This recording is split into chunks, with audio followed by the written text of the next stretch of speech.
దేవుని నామానికి స్తోత్రం. మీ అందరికీ వందనాలమ్మా. అవకాశం ఇచ్చిన అయ్యగారికి వందనాలు తెలియచేస్తున్నాను. చిన్న ప్రార్థన చేసుకొని వాక్యంలోకి వెళ్దాం. భూమిని సంసృష్టించిన దేవా, నీ బంగారు పాదములకు వేలాది స్తుతి స్తోత్రం తండ్రి.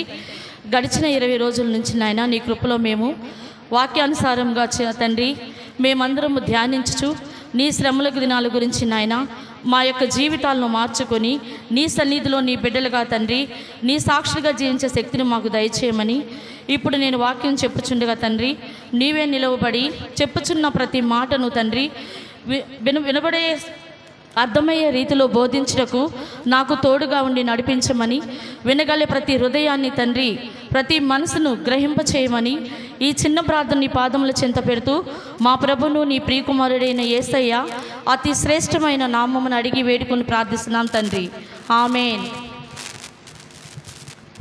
ఈరోజు మనం వాక్యాంశం ఏంటమ్మా?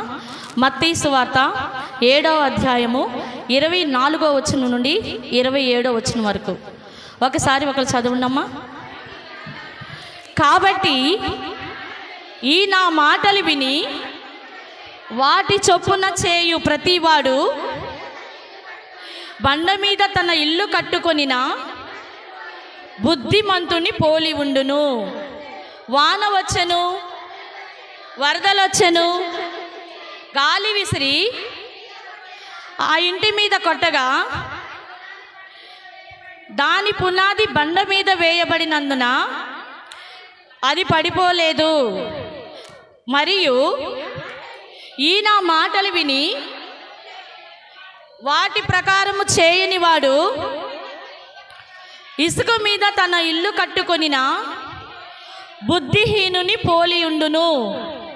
వాన కురిసెను, వరదలొచ్చెను, గాలి విసిరెను, ఆ ఇంటి మీద కొట్టెను, అప్పుడది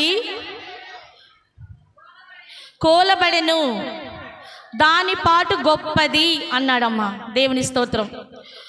యేసుక్రీస్తు వారు మత్తయి సువార్త 5వ అధ్యాయం నుంచి 7వ అధ్యాయం వరకు కొండ మీద ప్రసంగం చేశారు. 8వ అధ్యాయంలో కొండ మీద నుంచి ప్రజల్ని పంపివేశారండి. 5వ అధ్యాయం నుంచి 7వ అధ్యాయంలో 7వ అధ్యాయము చివరి 23 వచనాల వరకు కూడా ప్రసంగించారు. ఏమని ప్రసంగించారంటే 5వ అధ్యాయంలో ధన్యతల గురించి చెప్పారు. మీరు లోకానికి ఉప్పై ఉన్నారు, వెలుగై ఉన్నారు, అడుగుడి మీకు ఇవ్వబడును, తట్టుడి మీకు తెరవబడును, మీరు వలె మీ పొరుగు వారిని ప్రేమించండి, ప్రతి వాణిని ఎదుటి వాణిని ద్వేషించొద్దు. అలాగే యేసుక్రీస్తు వారు ఏం చెప్పారంటే మీరు జాగ్రత్తగా ఉండండి, ఎందుకంటే అబద్ధ బోధకులు వస్తారు. ఆ విధంగానే మనం క్రీస్తు మాటలు వినాలి అనంటే ఆయన ఏం చెప్తున్నాడంటే ఈ ప్రసంగం అంతా చెప్పాడండి కొండ మీద. ఈ ప్రసంగం అంతా చెప్తూ యేసుక్రీస్తు వారు ఏం చెప్తున్నాడు చివరిగా? ఈ నా మాటలు విని వాటి ప్రకారము చేయు ప్రతి వాడు బండ మీద తన ఇల్లు కట్టుకున్న బుద్ధిమంతుని పోలి ఉంటానన్నాడు. అంటే యేసుక్రీస్తు ప్రసంగం మొత్తం చెప్పిన తర్వాత నా మాటలు వినండి, నా మాటల ప్రకారం మీరు నడుచుకోండి, నా మాటల ప్రకారం మీరు జీవించండి, నా మాటల ప్రకారం మీరు జీవిస్తే క్రీస్తు అనే బండ పైన పునాది వేసుకున్న ఇల్లును పోలి ఉంటారు అని చెప్తున్నాడండి. బండ అంటే ఎవరండి? ప్రభు అయిన యేసుక్రీస్తు వారు. అదే విషయాన్ని 1 కొరింథీయులు 10వ అధ్యాయము 4వ వచనంలో ఏమని రాస్తున్నాడంటే మనందరము ఒకే ఆత్మీయ పానము చేసితిమి, ఏలయనగా ఆత్మ సంబంధమైన బండలోనిది త్రాగితిమి, ఆ బండ క్రీస్తే అని చెప్పాడు. అంటే ఇప్పుడు బండ అంటే ఎవరండి? క్రీస్తు.